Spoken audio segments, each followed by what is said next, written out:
Our topic for today is Psalms 33 and 34. Sinasabi ng Panginoon dito mga kapatid, at sa mga bagong nag-a-attend sa atin mga kapatid ko, ito po yung Bible study na medyo kumbaga sa Tagalog, iniikay-ikay natin, iniisa-isa natin yung bawat chapter ng Bible. Wala po tayong iniiwasan. Tayo po ay, Pastor Johnny, parang ilang taon na tayo nagaganito, ano? Chapter by chapter tayo, parang padalawa, 3 taon na tayo, o parang 3 taon na. Taon natin tinatapos to. Simula pa dumating ako. Oo, parang ganun no? Tagal nating tinapos ito, mga kapatid. Mga mag-apat ka, Pastor. 4 na taon na, mga kapatid. Sa mga bago pong dating, o bago naka-join dito sa ganitong group, ito po ay 4 na taon ang ginagawa.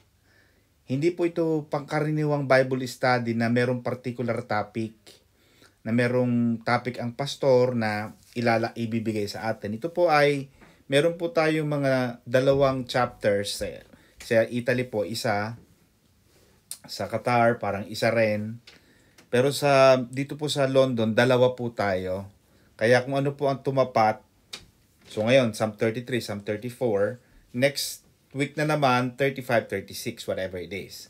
So makikita po naman kapatid na wala po tayong iniiwasan ng mga chapters. Ano po? Now, ano po ang pinakabuod ng Psalms 33? Ito mga kapatid ang buod ng Psalms 33. Rejoice in the Lord, O you righteous. Pag ang tao maraming kasalanan, parang hindi ka makapagsaya. Diba? Kahit marami kang pera, Sister Charmy, tapos marami kang ginawang masama, marami kang inabuso, marami kang niloko, galing sa pandaraya, hindi ka makapag-happy-happy eh. Kasi alam mo, hindi maganda ang pinanggalingan. Kaya maganda sa ating mga tao, mga kapatid. Kaya alam mo, maganda itong buhay natin, Sister Christy. Alam mo kung bakit? May mga taong super yaman, pero hindi nila nagagawa yung nagagawa mo. Sister Charmic, ikaw, kahit magpakalat-kalat ka sa Golders Green, Kilburn, walang mga ano sa'yo eh. Hindi ka hahabulin ng paparazzi. Diba? Si Diana, kaya namatay, paparazzi. Maraming hirap. Ang iba nagpapanggap. Sister Mercy, kahit pag-alagala ka sa Westfield, walang mga ano sa'yo eh. Kaya makakapunta ka kahit saan. Walang mga hunting sa'yo. Uy, huwag kang pupunta dyan kasi maraming galit sa'yo. Kasi righteous ka. Kaya maganda sa tao, malinis ang budhi. Bagamat hindi natin sinasabing perfect tayo, pero as much as possible, maganda yung sabi ni David, magalak ang mga taong matutuwid. Sabi sa Tagalog, 33. Mga gala kayo sa Panginoon, kayong mga matuwid. Ang papuri ay maganda sa ganang matuwid. Kaya, yung pagpupuri natin mga kapatid, yun daw, pagpupuri ng mga matuwid, ay maganda sa Diyos. Kasi ang treatment ng Panginoon, kapag kaya tayo mga Christian, umaawit tayo. Yung iba naman, parang tinatawa naman, paakanta-kanta pa, arte-arte. Pero yun ang gusto ng Lord.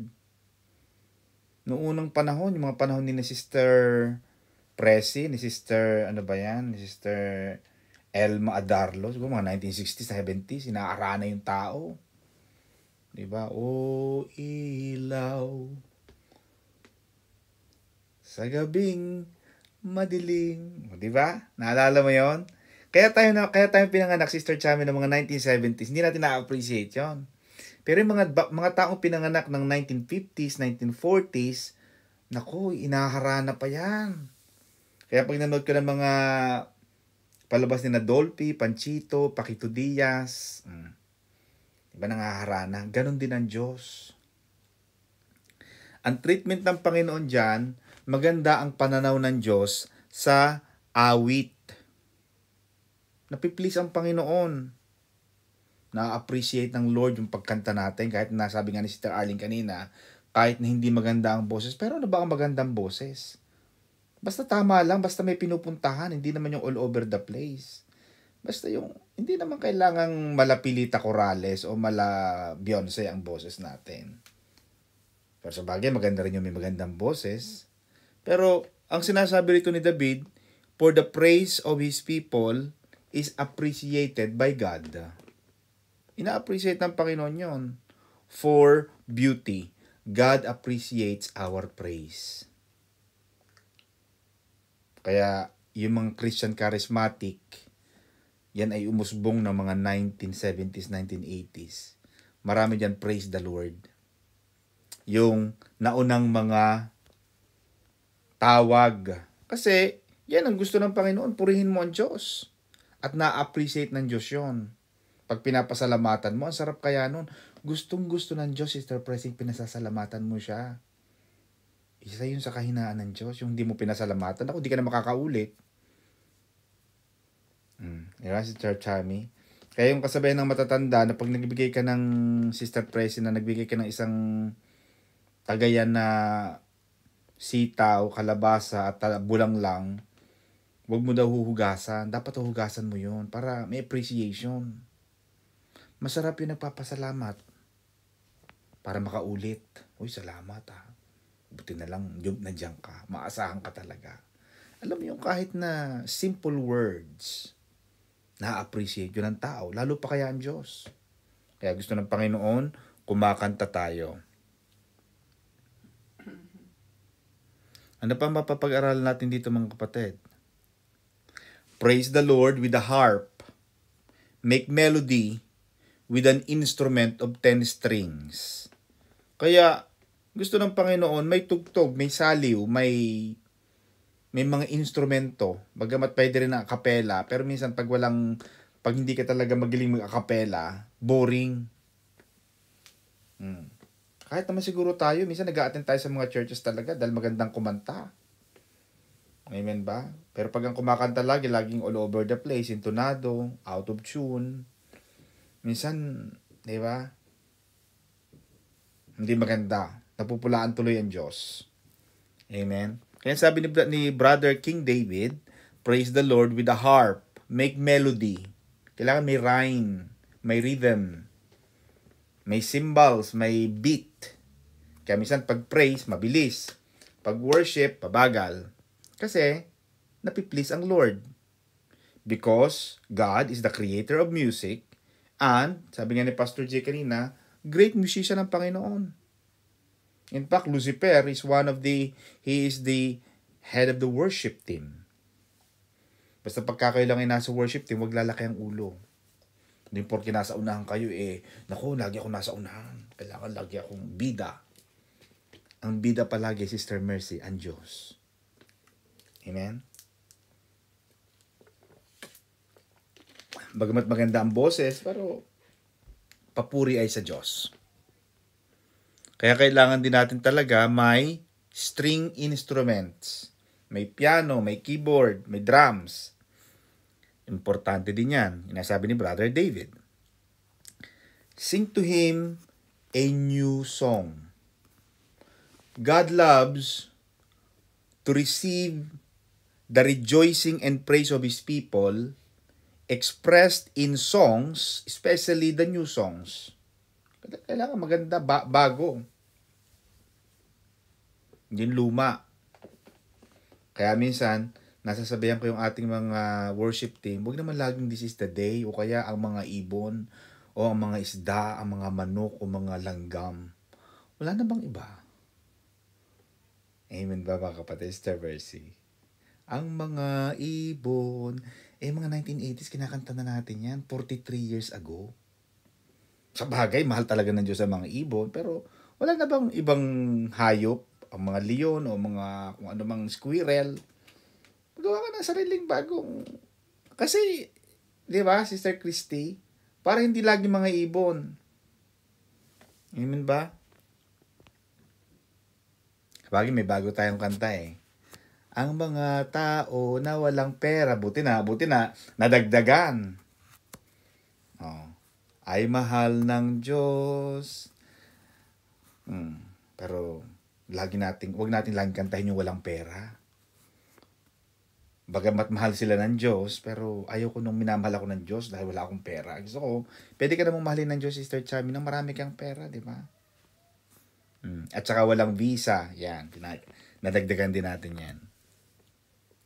Pero, gusto ng Panginoon na bago ang mga kantang dinadala natin. Kasi sabi nga ng Word of God, they are new every morning. Great is thy faithfulness. So, dapat new. Gusto ng Panginoon new. Mahirap yung lagi mong... Kaya mahirap yung may mga tao na laging suot yung luma. Ay, ganun kasi to eh. Pamana ng lola ko sa tuhod. Ang laging suot yung mga luma. Meron daw continental value o sentimental value pala, sorry. Ay, may sentimental. Bumili ka ng bago. Ibang may bagong damit, bagong sapatos. Kahit pa may sentimental value yan, pero maganda ang bago. Ibang feeling pag bago ang suot. Ibang feeling pag bago ang naririnig mong musika. Kaya nga sabi ko nga, sa mga nag-a-attend ng party, wag laging, kung ikaw ay pinanganak ng 1980s, wag naman laging 1980s, may mga bago na. Maganda rin yung nakikinig ka rin ng mga bago. Sa bagay, yung sinasabi rito ni Haring David, yung mga bago ay pagpupuri sa Diyos sa mga bagong bagay na ginawa rin ng Diyos. Amen ba mga kapatid? May mga bagong bagay na ginagawa ang Panginoon, so dapat bago ring kanta.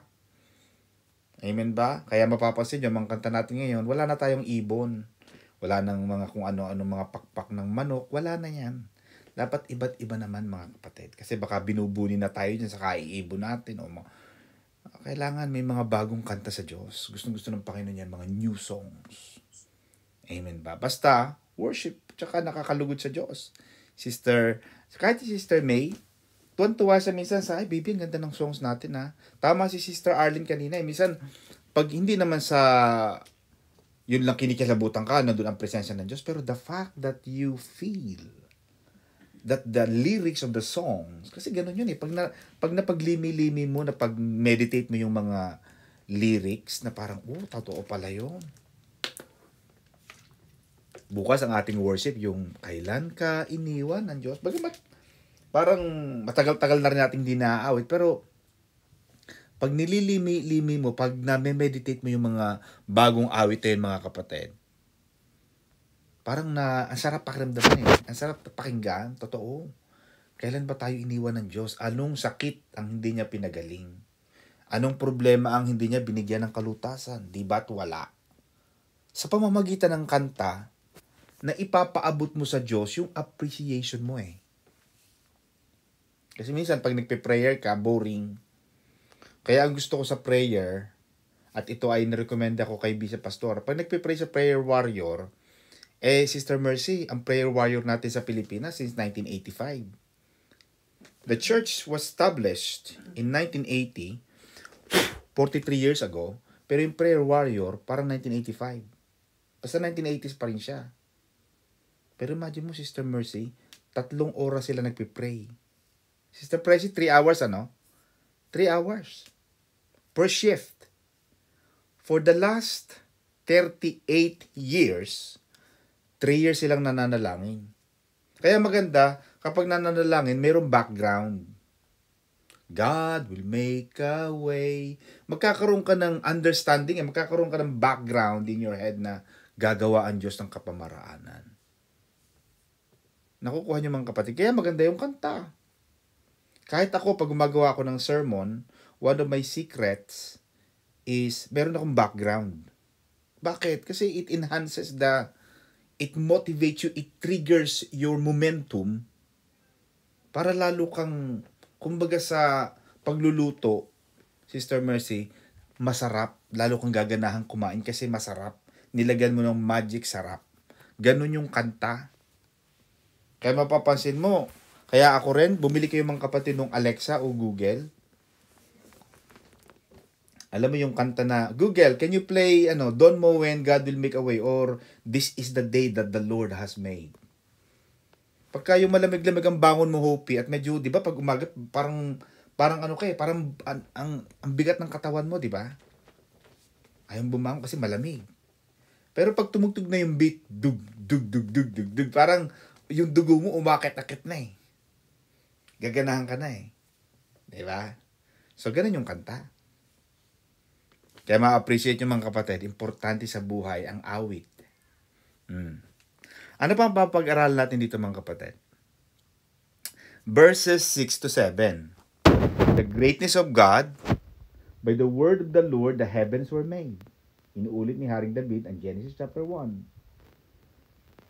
And all the host of them by the breath of His mouth.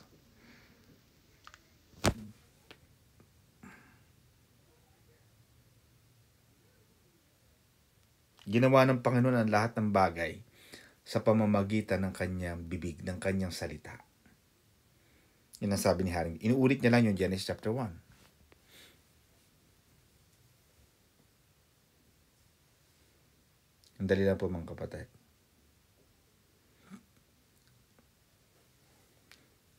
Ano pa ang sabi rito mga kapatid? Ito yung sinabi ni Pastor Jay kanina, inulit niya. Blessed is the nation whose God is the Lord. Kaya mahalaga mga kapatid, mapalad ang bayan, ang bansa na ang Diyos ay ang Panginoon. Kasi may mga bansa, at ito mga kapatid ay hindi sa pangmamata at pangdadaw ng ibang mga bansa, kasi may kanya-kanya talagang paniniwala ang tao. Pero ang tinatakil natin yung sinulat ni Haring David sa Psalms 33 and 34. Sabi ni Haring David, mapalad ang bansa na ang Diyos ay ang Panginoon. Kasi nung unang panahon, Sister Mercy, alam natin na may mga bansa, ang sinasamba nila si Astoret, si Molech. Ang sinasamba nila si ganitong araw. Kaya yung Stonehenge dito sa London, o sa England, meron tayong tinatawag na Stonehenge, the hanging stones. Pero actually, according to the history, they were built to worship the stars, to worship the sun. Kaya may mga tinatawag silang sources ba yun or something. May tinatawag silang mga sumasamba sa Stonehenge. May mga pinagdiriwang sila diyan na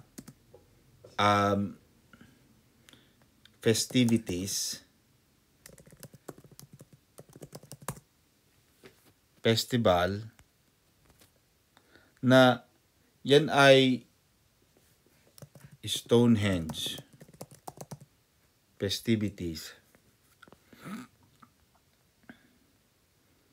Marami silang mga celebration na yan. Meron silang spring equinox, pagans, yung unang pagbukas ng araw. Meron silang tinatawag na solstice, pagsamba sa araw. Kaya yung Stonehenge, pag tinignan mong history niyan, talagang hanging stones, but actually, pinagpatong-patong ng mga bato. Bagamat hinahangaan natin yung the way it was made, but the purpose of that is, I would say, in violation of what the Bible say as per King David. Kasi sabi ni Haring David, mapalad ang tao, mapalad ang bayan na ang Diyos ay ang Panginoon. May mga bansa, kaya tayo sa UK mga kapatid, and ito ay pagbigay-pugay din pa, hindi sa pangmamata sa ating mga kapatid na nasa mga Middle East, pero napakaswerte natin. Dito sa Europe, pag nasa ibang bansa ka, di ba? Sister Charmy, pag nasa Saudi ka, la la la, may kantang mga madaling araw pa lang may tutunog na kung alam mo kung sinong nagdadasal o kung ano eh. Pero dito wala. Kaya sabi ni Haring David, mapalad ang bansa ng Diyos ay ang Panginoon. Mapalad tayo, mga kapatid. Maswerte tayo dahil yung bansa natin, ay sinasabing ang Diyos natin dito ay ang Panginoon. In fact, sa UK lalo, o sa Italy, Christian country. Naroon mo? Christian. Talang nung sina Bishop, sila Pastor Saldi, nasa ilalim ng, nagtatago sila sa mga ilalim ng mga bundok. May mga kuweba-kuweba silang meeting places. Nakakarating ang mga tao, Sister Chami, ha? Ngayon Facebook na nga lang link na nga lang, isusubo mo na. Eto na ang link, pindutin ang link. Ang iba walang load. Ano pa kaya? Siguro pag pinadala ng load, siguro may ginagawa ako. Pero si Haring David, sa gitna ng kanyang takot, kasi sinulat niya ito, natatakot siya and mababasa natin sa Psalms 34, when he was writing that particular verse, song, kasi ang Psalm, awit yan kanta. Sinusulat niya yon when he was in cave. Natatakot siya, nagtatago siya kay Haring Saul. He was running away for his life. Kaya sabi ni Haring David, blessed is the nation whose God is the Lord. Maganda na ang bansa, mga kapatid, ay in line ang policy, naka-align ang policy sa Diyos. Ano ba ang gusto ng Diyos? Ano ba ang maganda? Hindi yung align para lang gumanda ang buhay ng mga ibang chosen few. Lalong pinaghihirap ang bansa.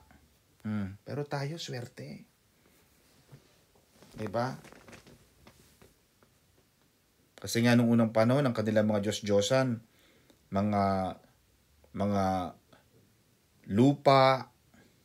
Kaya diba nung unang panahon, nung dumating si Magellan sa Pilipinas, sumahalik siya sa lupa. Kaya ngayon, diba, pag pupunta ka sa bagong lugar, parang, halik sa lupa. Kasi yun, pagsamba yun sa lupa. Pero tayo, mapalad ang bansa na ang Diyos ay ang Panginoon. Ano pa mga kapatid? The Lord looks from heaven. So sinasabi ng Panginoon na He sees all the sons of man. Nakikita niya lahat ng ginagawa natin. On all the inhabitants of the earth. He passions their heart individually. He considers all their works. 13 to 15. Ang Panginoon ay tumitingin mula sa langit. Kanyang minamasdan ang lahat na anak ng mga tao. Mula sa dakong kanyang tahanan ay tumitingin siya sa lahat ng nangananahan sa lupa, yung mga nasa lupa. Siya ang naguhugis ng mga puso nilang lahat, na nagmamasid sa lahat nilang mga gawa. Yun ang sabi. Ang ibig sabihin mga kapatid,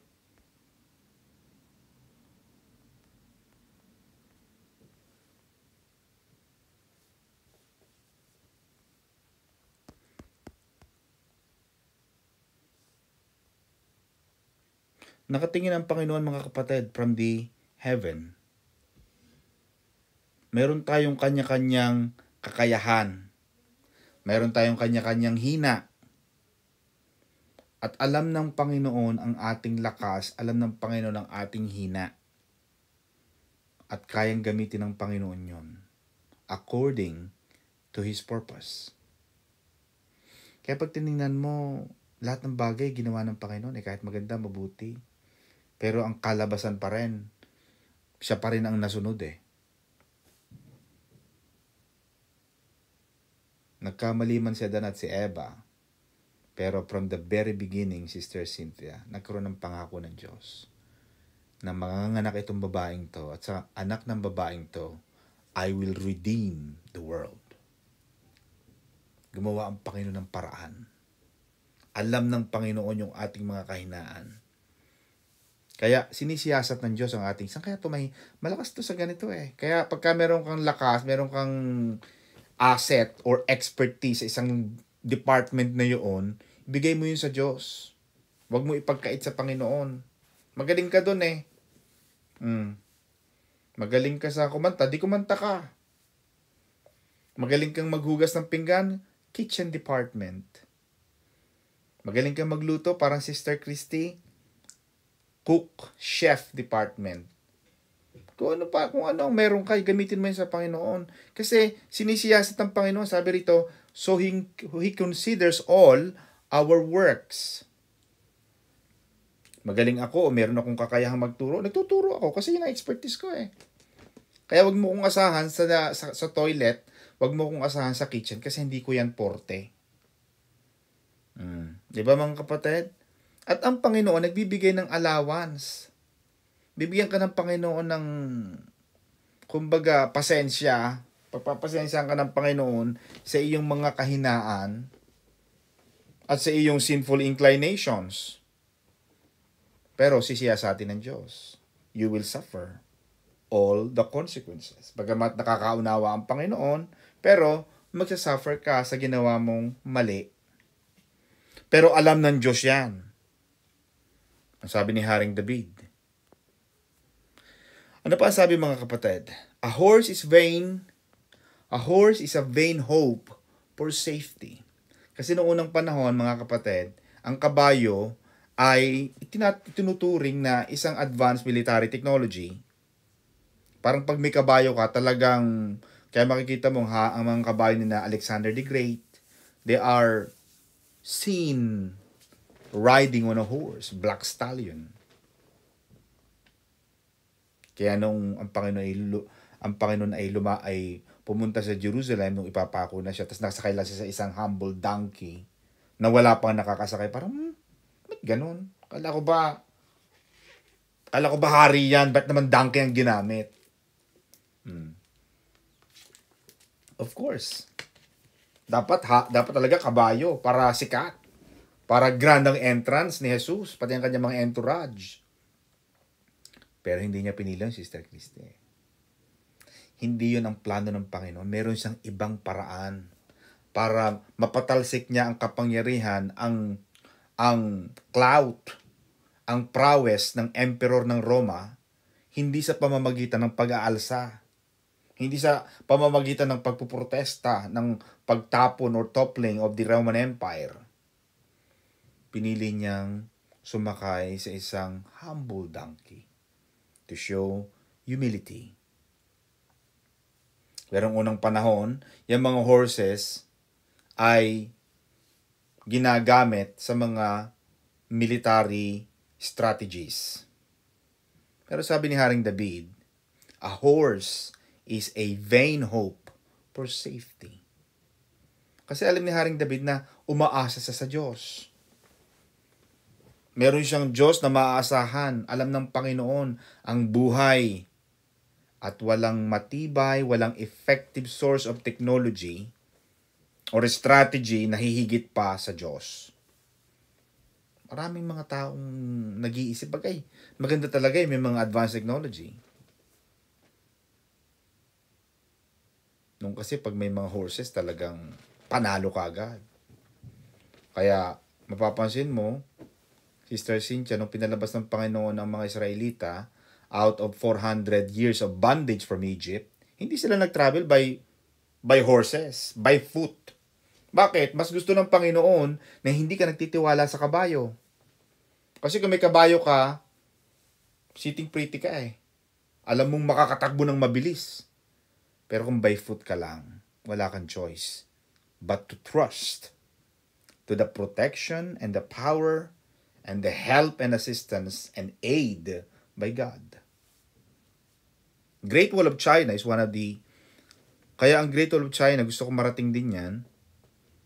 Pero ginawa ang Great Wall of China to conquer and to defeat all the known and unknown enemies of the Chinese. But unknown to the Chinese governor, na kahit na sobrang ganda yung Great Wall, kaya kita yung Great Wall napakakapal niyan, ang haba, ilang kilometrahe yan. Napakahaba at talagang bawat station, mapapansin mo, may mga general, brigadier general na nakaposisyon.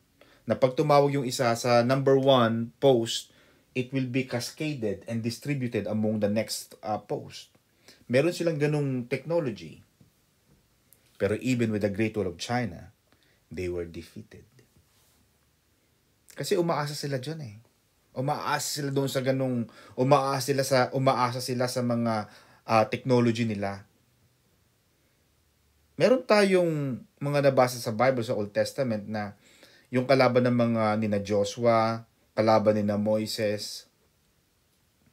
Psalms 20 verse 7, some trust in chariots and some in horses, but we trust in the name of the Lord our God. David was once used the name of God against Goliath. Sabi ni David, you come against me with a sword, with a shield, with a helmet. But I'm coming against you, bringing the name of the Jehovah, the King and the Lord of the Israelites.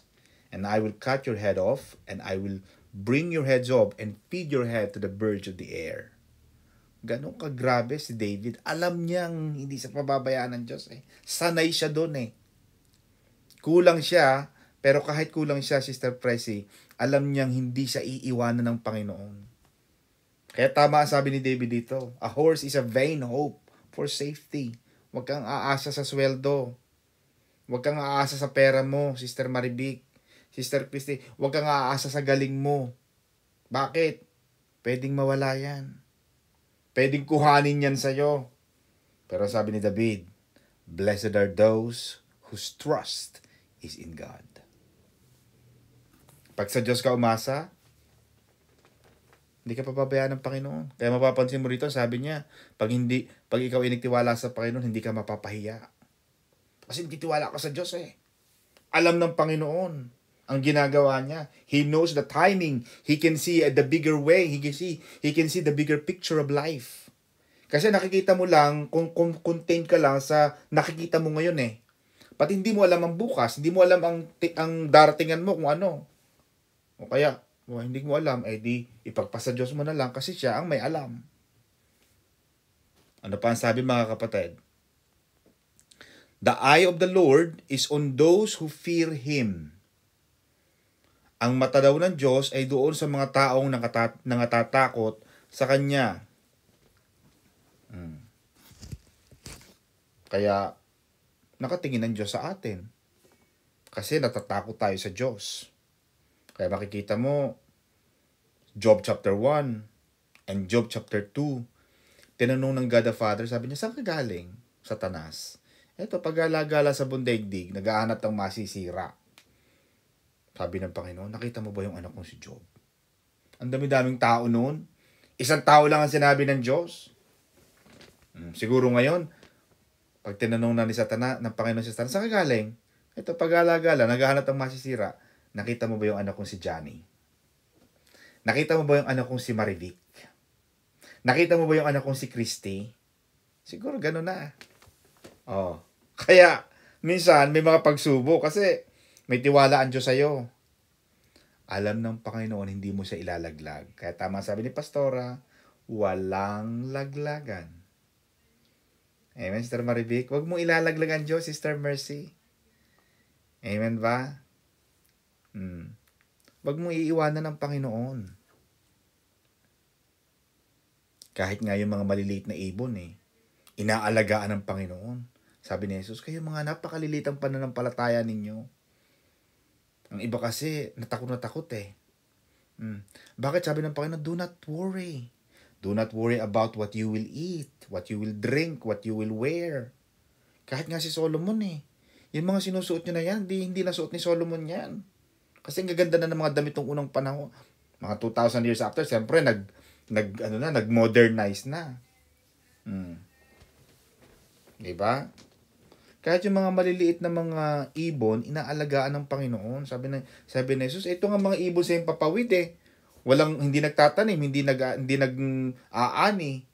Pinapakain sila ng aking Ama. Diyos din na nagpapakain sa mga ibon. Kaya kahit hindi nyo pakainin, sino kaya kumakain yung mga ibon na to? Diyos ang nagpapakain doon, hindi mo lang alam. Tingnan mo yung mga isda sa dagat, Sister Marivic. Wala nagpapakain doon Diyos din ang gumagawa ng paraan. Gagawa pa ng mga lumot para makain nila. Diba? Diyos din ang gumagawa. Kaya kung magtitiwala ka sa Panginoon, kaya aalagaan ka ng Panginoon dahil pinararangalan mo siya. Amen ba mga kapatid? Kaya mahalaga na tayo ay natatakot sa Diyos. Now, ano pa ang sabi mga kapatid? On those who hope in His mercy. Yung mga tao natatakot sa Panginoon, makakakita sila ng pag-asa at awa ng Diyos. Hindi dahil sa mabuti sila, kundi dahil sa katuwiran ng Diyos.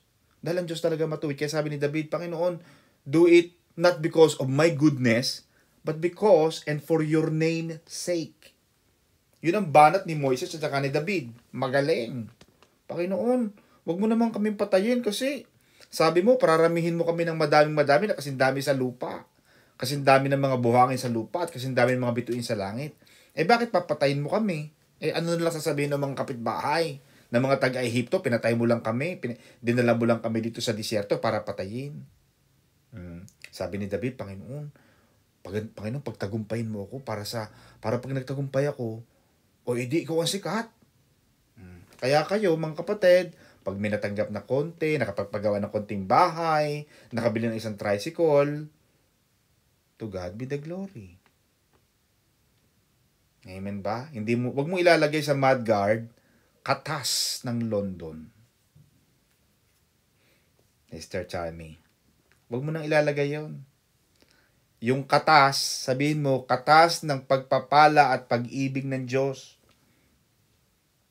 Amen ba? Kasi, makakaasa ka sa Panginoon. Yun ang sabi ni Haring David. Ano pa ang sabi? For our heart shall rejoice in Him because we have trusted in His holy name. Ngayon kanina mga kapatid, ay pinapagsaya ni David ang mga tao dahil sa katangian ng Diyos. Kanina. Ngayon naman, ang tawag ni Haring David, magpuri sa Diyos dahil sa ating mararanasan sa pagtitiwala sa banal na pangalan ng Diyos. Titiwala ka lang sa Diyos, wala ka namang alam. Anong alam mo? At kahit may alam ka, mas maraming alam ang Panginoon. Amen ba mga kapatid? Proceed to 34 tayo mga kapatid. Dahil si Sister Chami para napipikit-pikit na. Sandali mga kapatid, matatapos na tayo mga kapatid. Psalms 34. Ito, Sister Christy, ay sinulat ni Haring David habang siya ay nasa kuweba. Kaya, ang pamagat nito sa ibang translation, sa ibang version ng Bible, Psalm 34, Praise from the Cave. Pagpupuri sa kuweba. Kayo ba mga kapatid? Pinupuri mo lang ba ang Diyos dahil maganda ang buhay mo? Pinupuri mo ba ang Diyos dahil maganda ang pakiramdam mo? Or okay ang iyong finances? Okay ang iyong relationship? What about if you were like David? Wala siya sa throne. He was not yet appointed as the king. He was actually running away for his life. Ito yung contemporaneous version or written or writings ng 1 Samuel 21. That David went to the cave of Adullam where many desperate men joined him. Sumama ang ibang mga taong desperado sa kanya. Okay? So maaaring ito raw ay parang isinulat habang siya ay nasa kuweba. At ito ay inawit sa gitna ng mga tao na hindi naman talaga siya kilala. Kumbaga hindi sila magkakakilala kasi nagsama-sama na sila eh. Okay? So in verse 1 to 2, I will bless the Lord at all times. I will praise the Lord at all times. So pupurihin mo ang Panginoon sa lahat. Hindi lang yung nagpupuri ka lang dahil maganda ang pakiramdam mo, okay, pero paano pag hindi? Pupurihin mo pa rin ba ang Panginoon? O dependent lang yung, subjective lang yung praise and worship mo kapag okay ka? Kaya may kanta tayo ng Sister Christine, ng mga bata pa tayo na. And I thank you, Lord, for the trials that come my way. Bagamat ayaw natin ng trials, pero para sa akin, ang interpretation ko doon, hindi mo lang pinupuri ang Panginoon because of the sunshine.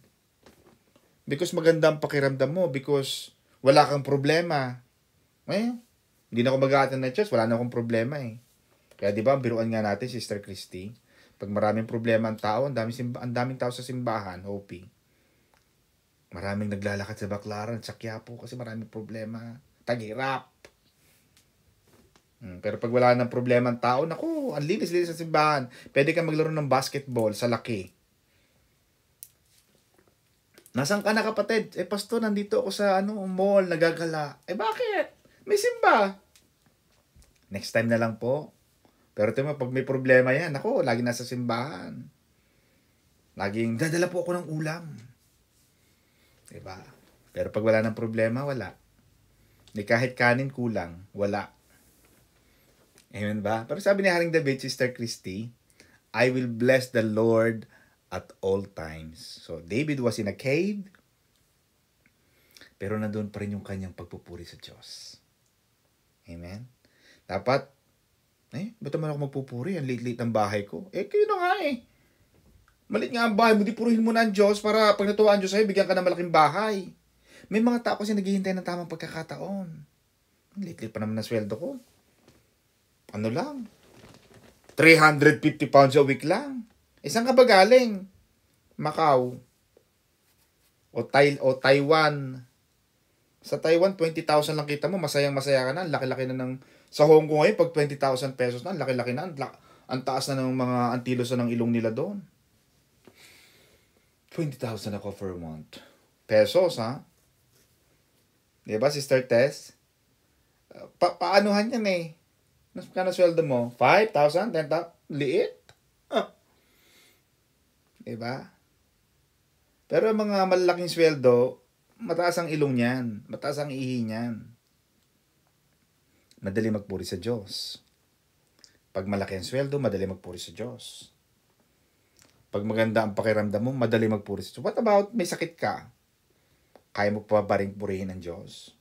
Kaya mo pa ba rin sabihin na, I will bless the Lord at all times. Kaya gusto ko yung sinabi ni Shadrach, Meshach at Abednego. Sabi niya, Panginoong, mahal na hari, okay lang, kahit hindi kami iligtas ng Panginoon, naniniwala kami, liligtas kami ng Panginoon sa hurno. Pero kahit hindi kami iligtas ng Diyos namin, hindi pa rin magbabago ang pagmamahal namin sa Diyos namin. Ganong katindi.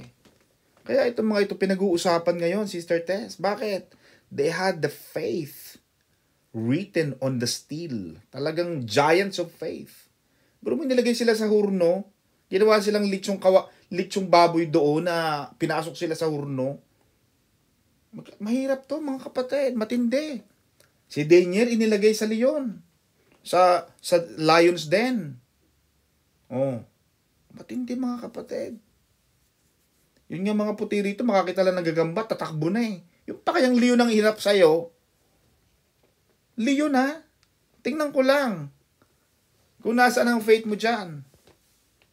Pero, si David, hinahunting, wanted criminal, wanted fugitive, ni Haring Saul, nagpupuri pa rin siya sa Diyos. Praise shall continually be in my mouth. See? Kumakanta pa rin siya eh. At saka kayo mga kapatid sa umaga, magsimula kayong kumanta. Kaya maganda may Google at may Alexa kayo. Alexa, play! I will rejoice at all times. O di, gaganda ng kakanta ka na. Alam mo yung kanta, it brings the mood. Di ba? Hindi yung wala ka naririnig, tapos makikita mo lang buhay ng mabuhay sa Facebook. Ano kaya nangyari sa mga classmate ko wala ka nakikita eh. Di ba, Sister Charmy? Pero subukan mo yung meron kang ganung pananaw sa buhay na malamig edi magpatugtog tayo. Patugtog ka ng mga Christmas songs. Di ba? Para ma-motivate ka. Praise shall continually be in your mouth. Kailangan yung pagpupuri laging nasa bibig. Naliligo, kumakanta ka ng mga awit para sa Diyos. My soul shall make its boast in the Lord. O, biruin mo, yung kaluluwa ni David, bagamat malapit na sa mamatay, kasi hari na nagpapapatay sa kanya. In fact, hinahabol siya ni Haring Saul. Hindi nagutos si Haring Saul na, o mga bataan, hanapin niyo si David. Hindi. Kasama si Saul na naghahanap sa kanya. Alam niyang malapit na siyang matodas. Pero sa gitna ng takot at pangamba, nagtitiwala pa rin si Haring David. Ano pang matututunan natin dito mga kapatid? Konti na lang. O magnify the Lord with me. Kasi pag nagpupagmasaya ka, maraming taong nagiging masaya din eh. Diba? Kaya pag nakita mo umaawit na si Sister Michelle, nakita ko yan, talagang mapapasayaw ka rin sa kanya eh. Diba?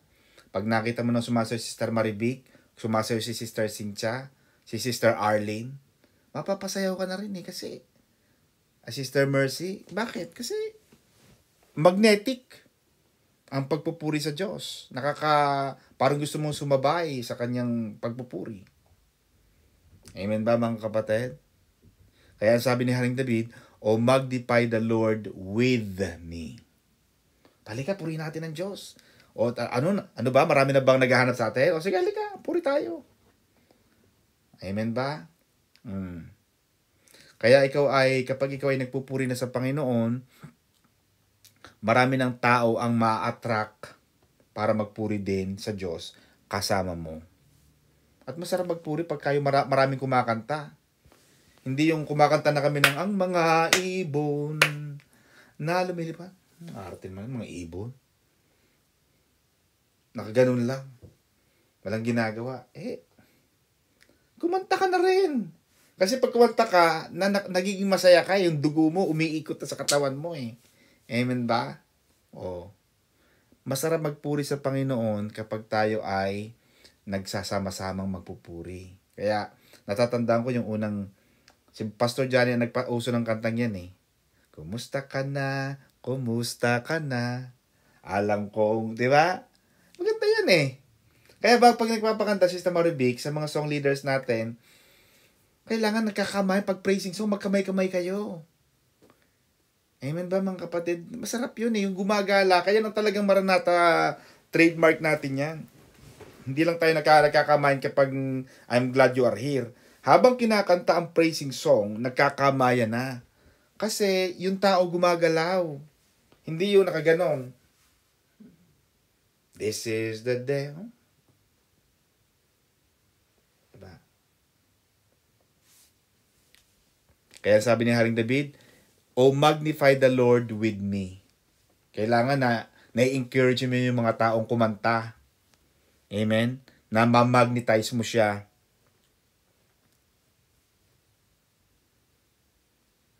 Ano pa pwede natin pag-aralan dito mga kapatid?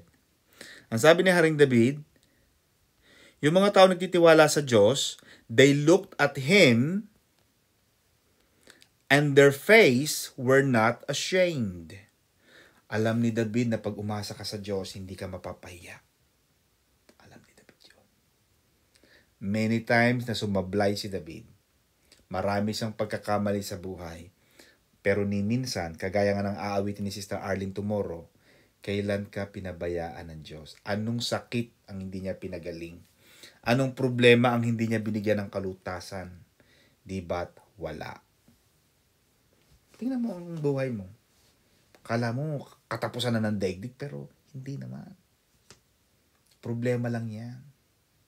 Lagi mo tatandaan, Sister Tess, headline ngayon, history bukas. Yung headline sa dyaryo ngayon, pambalot ng tuyo bukas. Insuwasin mo yun. Uy, naku, si ano pala ganito? Bukas pambalot na yan ng chicharon. Bukas pangbalot, pang ano yan ng mani. Alam mo yung mga dyaryo sa atin, di ba? Pinupunit, tapos lalagyan ng mani, lalagyan ng tuyo, lalagyan ng kung ano-ano. Ganun siya eh. Amen? Kaya si David, talagang punong-puno siya ng pagpupuri at pagtitiwala sa Diyos. Kaya sabi pa rito, the angel of the Lord encamps all around those who fear Him. Pag natatakot ang Diyos, pag natatakot ka sa Panginoon, mga kapatid, at pag-uusapan natin yung takot ha, yung takot sa Panginoon na ngayon mga kapatid, ay hindi yan yung takot na, mamaya pag-aaralan natin yan. Pag natatakot ka sa Panginoon, ang Diyos mismo ang nagpapadala ng mga anghel para iligtas ka. Amen ba? Kasi si David, muntik na siyang narrowly escape na lang siya doon sa sa paghabol ng mga Philistines. Konting-konti na lang maaabutan na siya. Di ba natatandaan niyo yung kwento? Sa mga bago nag-join, si Haring David tumatakbo siya, hinahabol siya ng mga Palestinians. Nagkataon pumasok siya sa kuweba, siyempre sa kuweba, wala na siyang kaligtasan doon, patay na siya, sukol na siya. Doon sa kuweba na yon, sa mga hindi pa nakakaalala, may 2 butas. Isang butas ng pakaliwa, isang butas ng pakanan. Sabi ng mga Palestinian, yari ka, bata ka ngayon. Wala ka nang pupuntahan. Meron 2 butas, Sister Tess. Sabi ng mga habang tumatakbo, Panginoon, saan ako pupunta? Sabi ni David, go to the left. Doon sa left na yon, Sister Tess, nagpadala ang Panginoon ng gagamba. Naggumawa ng bahay para pagdating ng mga Palestinian, nalilito rin sila saan pumunta si David, kaliwa o kanan. Sabi ng mga Palestinian, hindi siya pwede pumunta ng kaliwa kasi may bahay ng gagamba. Kung nandyan siya, sira ang bahay na yan. But the fact na nandyan pa yan, hindi nasira, hindi siya dyan pumasok. Dito tayo sa kanan. Nailigtas ng Panginoon ang buhay na narrowly escaped. Muntik-muntik ka na. Alam mo bang marami tayong bagay sa buhay natin na muntik na tayo mapahamak. Muntik na tayong maganito, maganyan.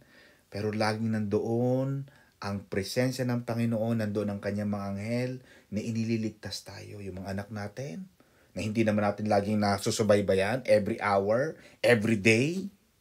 Minsan di na natin alam.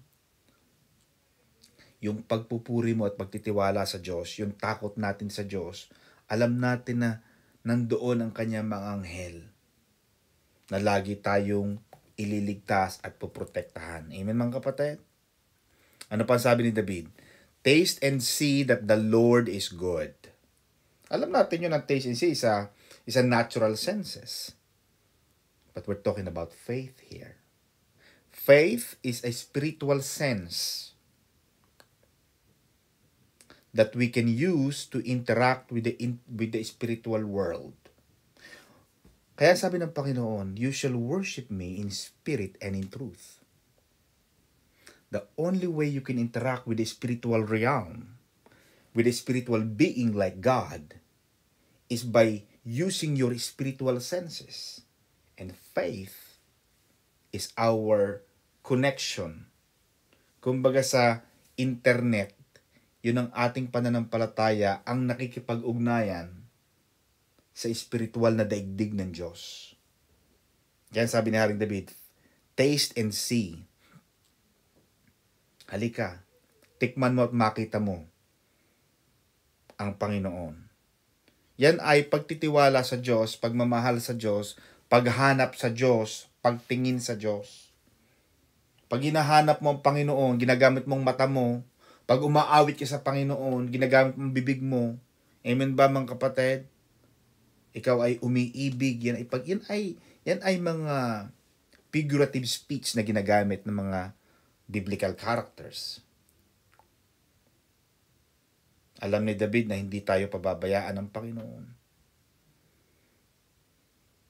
Ano pa ang sabi rito mga kapatid? Konti na lang.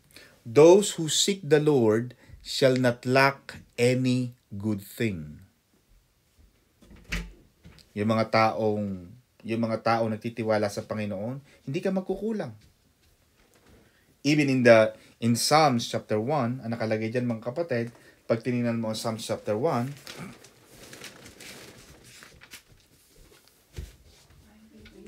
how happy is the man.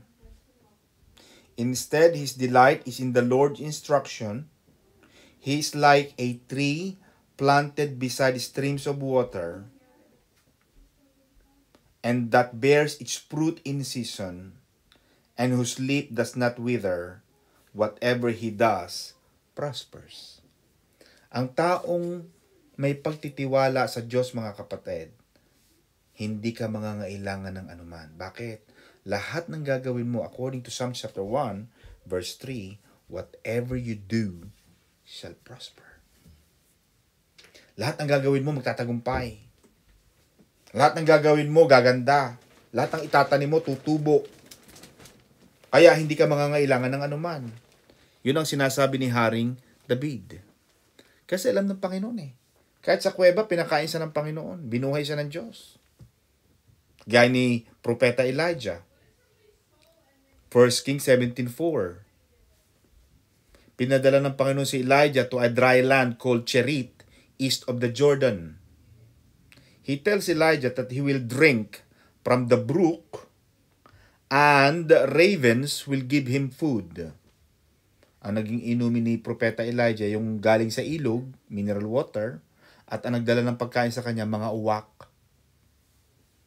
Kaya, sabi ni Haring David, lahat ng humahanap sa Panginoon shall not lack any good thing.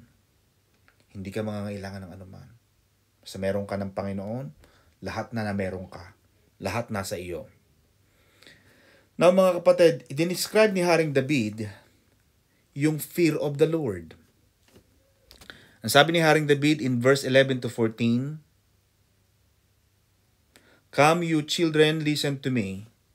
I will teach you the fear of the Lord."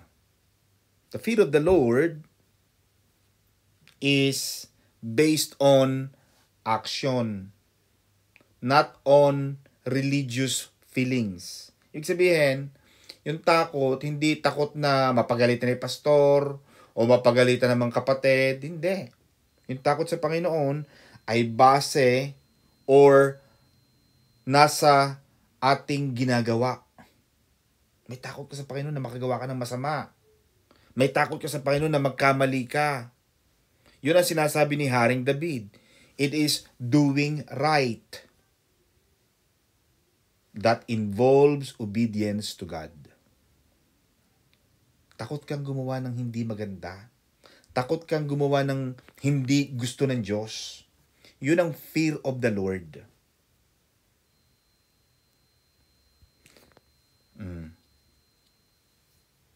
Kaya, kanyang inimpluwensyahan, sinabihan niya yung kanyang mga kasama, kasi nga, iba't iba ng mga tao eh. Nagpanggap siyang si Raulo, tapos tumatakbo na siya, talagang fugitive siya, kumbaga, wanted siya as criminal, at sa kanyang pagtatago, maraming tao ang gustong sumama sa kanya, mga siraulo na din, mga barbaric, mga walang ligo-ligog, sumama na sa kanya. Ngayong marami na siyang mga kasama ngayon, sa loob ng kuweba, sabi niya sa kanyang group, "Who is the man who desires life?" Yung mga taong susunod sa Diyos, makakatanggap sila, makikita nila ang pagpapala ng Panginoon. But, they have to live in the fear of the Lord. Kaya mapapansin mo, Sister Cynthia, when King David held that one piece of cloth, sabi niya kay Haring Saul, "Mahal na hari, kung gusto kitang patayin, kaya kitang patayin right away. But because you are a man of God, I'm holding here a piece of your royalty clothings. I could have killed you. Pero hindi ko ginawa. Bakit? Meron ka pang anointing sa Diyos." May takot si David. Namumuhay siya ng may takot sa Diyos. Kasi ang sabi ng Panginoon, "Touch not my anointed one." Kaya tayo mga kapatid, huwag kayong magsasalita ng mga bagay na masasakit, masasama sa mga taong ginagamit ng Diyos. Mga pastor natin, huwag. Ingatan nyo yan. Ingatang makapanakit ng mga ginagamit ng Diyos. Matatandaan nyo yung babaeng I think it was about Prophet Eliseo, na may isang babae doon na mag-asawa na walang anak. Tapos every time na pupunta si Prophet Eliseo tsaka si Gehazi, Gehazi is the assistant of Eliseo, naghahanda siya ng matutulugan. Diba? Bakit? Nabubuhay sila sa takot sa Diyos. Yung iyong ginagawa sa buhay na mabuti sa kapwa, takot mo yan sa Diyos. Yung hindi ka gumagawa ng masama. Amen ba? Wala namang ginagawang masama sa iyo ang tao, di, wag mo nang siraan. Wag nang ikaw ang pagmula ng chismis. Amen ba? Sister Marites, pag sinabi namin Marites, hindi ikaw yun ha. Ito, Marites na hindi ikaw yun. Dapat pala, ang dami kasi sa atin eh. May Marieta tayo, mayroon tayong Marites, mayroon tayong Marisa, mayroon tayong Marisol. Nung nandiyan si Bishop, nandun si Marisol, ako sabi ko, talagang nabuo ang lahat ng Marieta and Company. Pero hindi yan, Sister Marites. Hindi ikaw Marites. Ikaw ay Good Samarites. Diba? Sister Marites, ikaw ay mabuting Marites. Pero yung kapwa mo, walang ginagawang masama sa'yo, sabi rito ni Haring David, keep your tongue from evil. Amen? Huwag magsasalita ng mga puto bongbong, puto kutsinta. Yan ay hindi salita ng mga nasa Diyos. Ang lahat ng lalabas sa iyong bibig, Sister Marites. Sister Marites, ang pangalan mo, no? O Marites talaga? Sister Marites? Sister Marites, ano ka? Marites ka talaga, no? Sister Chami, Marites talaga siya, no? O Tess? Marites. Oh, Marites. Kaya, pero Sister Marites, nako, baka, ang hirap pala ito, Pastor Johnny, kaya pa nagmamarites tayo. Hindi, Sister Marites, hindi ikaw yun ha. Huwag ka masasaktan doon dahil pangalan mo talaga, Marites talaga. Pero ngayon kasi uso na ang Marites. Kaya. Pero hindi ikaw yung kapatid, ha? Opo, basta alam ko naman. Okay. So, depart from evil and do good. Yan. Hopi. Pag ikaw ay umalis, pagka masama ang ginagawa, alam mo namang hindi magandang ginagawa mo eh. Hindi na dapat sabihin sa'yo. O, hindi ko alam. Hindi mo alam. Alam mo masama yun. Hindi mo lang pinapakinggan ang konsensya mo. Hindi na kailangan ng sermon talaga actually. Hindi na kailangan sabihin ni pastor na mali ang ginagawa. Bakit? Alam mong mali. Alam mo yun. Malaki ka na. Hindi na dapat sabihin. Kumbaga nga sa FM station, Sister Maribig, kailangan pa bang i-memorize yan? Kaya sabi na Haring David, depart from evil. Kasi kinakausap niya ang mga tao niya, ng mga walang ligo, hindi naman yan mga Hebrew, hindi natin alam kung saan na nanggaling ng mga lupa-lupa, iba-iba ang mga pinanggalingan circumstances. Ang sabi ni Haring David sa mga tao niya, lumayo kayo sa paggawa ng masama. Gumawa kayo ng mabuti. Yun lang talaga ang pagiging life is not about religion. The best religion, Sister Hopi, is to do good. Yan ang pinakamaganda. Yan ang reflection ng Diyos. Yan ang, kaya sabi, we are created according to His image and likeness, and the way that you are gonna be like God, because God is good, that God, if God is good, you shall also be practicing good. Kailangan mabuti ka. Hindi ko sinasabing lahat na lang ng meron ka, ibigay mo, no. Alam mo yung mabuti. Tama ang iyong pagmamahal sa kapwa. Tama ang iyong pamumuhay. Hindi madaya, hindi nang aapi, hindi... Alam mo yan.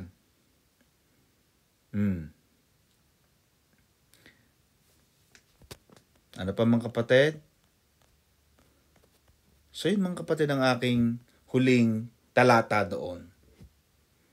Itinuro niya yun sa kanyang mga tauhan. Ganon din sa inyong mga anak. Ituro niyo din sa mga anak ninyo maging mabuti, hindi maging madaya. Ituro niyo sa kanila ang pagiging patas. Irespeto ang kapwa. Maging sensitive sa pangangailangan ng iba. Alam mong may papasok, hawakan mo yung pinto. Alam mong nakakamaingay ka, huwag ka na mag-ingay dahil may kapwa kang nakikinig. Alam mong mabaho ang lulutuin mo, magpadala ka ng notice sa mga kapitbahay. Mga kapitbahay, magluluto ako ng tuyo ha at bagoong. Pasensya na kayo at mabaho. Okay lang ba? O, edi may pagbusina ka. Magpaparty ka ng pagkaingay-ingay nyo. Laging kakanta nyo, mga I did it my way. Aabutin kayo ng 2:00 ng madaling araw. Magsabi sa mga kapitbahay para hindi kayo nakakagalitan ng inyong kapwa. Yun ang sabi ni David, mga kapatid. Do good and run away from evil. Amen. Palakpakan natin ang Lord. Back to you, Pastor Jay. Salamat po. Okay, purihin at